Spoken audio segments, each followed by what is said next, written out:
Afghan Air Force helicopters buzzed the hills of western Kabul, a sign the Loya Jirga was coming to an end and President Ashraf Ghani was about to arrive.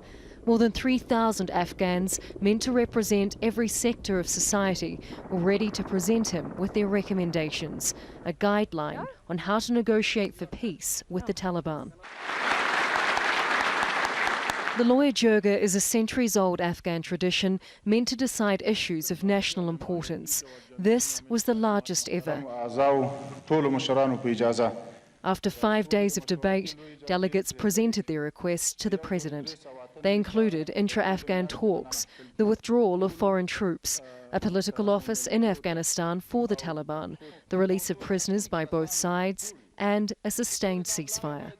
The most immediate demand of the Afghan people in urban and in the remotest parts that are represented there, their demand is immediate ceasefire and prolong the ceasefire.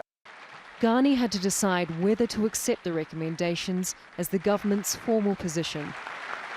I have heard your demands. From now on, these are not just recommendations, this will be the roadmap for the Afghan government. He addressed the Taliban directly.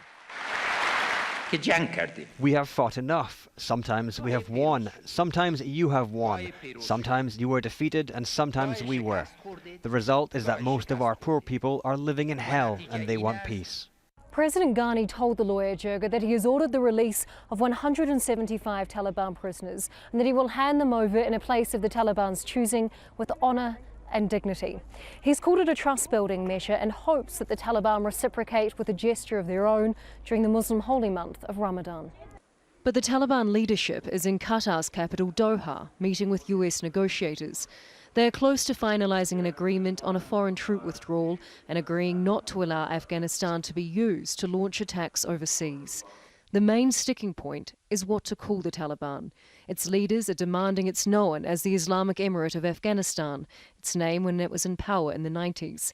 The US is refusing because that would undermine the current Afghan government. Taliban leaders have repeatedly said that only when they have a deal with the US will they talk with President Ghani and hear the recommendations of the Afghan people.